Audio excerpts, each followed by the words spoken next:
Alors que nous attendons avec impatience la réouverture des salles, je suis particulièrement heureuse de présenter la projection de 3 films du cinéma européen, 3 films finalistes du prix Luxe du Parlement européen qui sont donc organisés par le Méliès et par Pistes Solidaires à travers Europe Direct.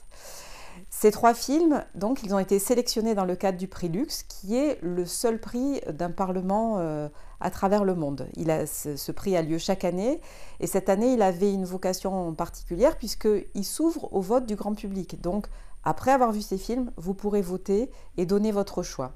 Le prix doit être remis tout début juin aux gagnants, aux vainqueurs, si on peut dire qu'il y a un vainqueur, dans l'enceinte du Parlement européen à Strasbourg, qui pour l'occasion accueillera à nouveau des députés après avoir été fermé depuis le début de la pandémie.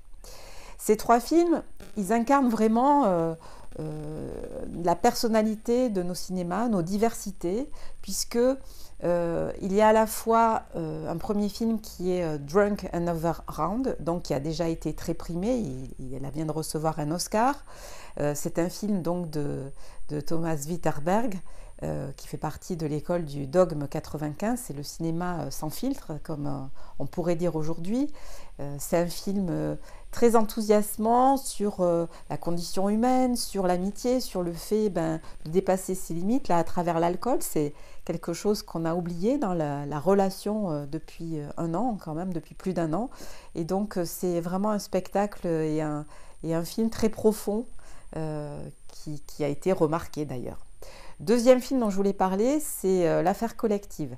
C'est un film documentaire qui retrace un scandale très récent en Roumanie sur dans la question de corruption nationale dans les hôpitaux, très grave puisque ça implique des jeunes.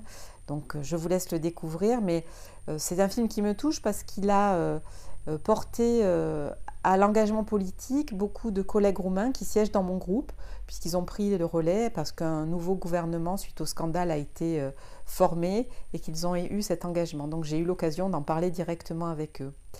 Et puis le film, troisième film, c'est La Communion. C'est un film très réaliste, à la fois très dur, mais avec un acteur polonais enthousiasmant, un jeune acteur polonais enthousiasmant sur beaucoup de questions, sur la rédemption, sur le pardon, sur est-ce qu'on peut sortir de sa condition. Enfin, c'est un film aussi qui immerge beaucoup et qui touche beaucoup. Voilà, je vais vous souhaiter une très bonne projection. Soyez au rendez-vous de ces films, c'est important pour les réalisateurs, c'est important pour les acteurs, c'est important pour tous les techniciens, et puis c'est important pour construire notre identité culturelle européenne, sujet sur lequel je m'engage beaucoup et sur lequel le Parlement européen aussi est engagé à travers ce prix. Très bonne projection et à très bientôt. Bonjour, le cinéma Le Méliès de Pau est très heureux de s'associer pour la deuxième année consécutive à cette opération à distance en partenariat avec le Parlement européen et Pistes Solidaires à Pau.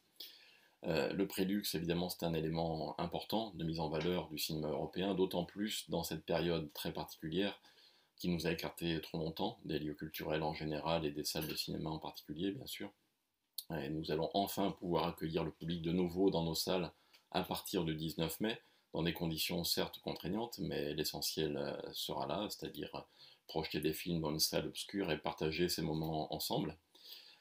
Pour ces quelques jours d'attente encore, nous vous proposons de participer au vote du film qui recevra le prix Luxe cette année en visionnant ces 3 films très forts qui s'apprécient tous à des niveaux différents. Le premier, La Communion de Jan Komasa, film polonais qui était sorti sur les écrans l'année dernière, donc avant les fermetures successives. L'affaire collective d'Alexander Nao, un film roumain documentaire qui sortira lui en septembre 2021 si tout se passe bien sur les écrans de cinéma. Et enfin Drunk, Thomas Winterberg, qui était sorti lui juste avant la dernière fermeture, et qui a eu relativement peu de temps d'exploitation sur les écrans, et que vous pourrez de nouveau aussi apprécier sur grand écran dans nos salles dès la réouverture. Donc bon visionnage à toutes et tous, et à très bientôt dans les salles de cinéma.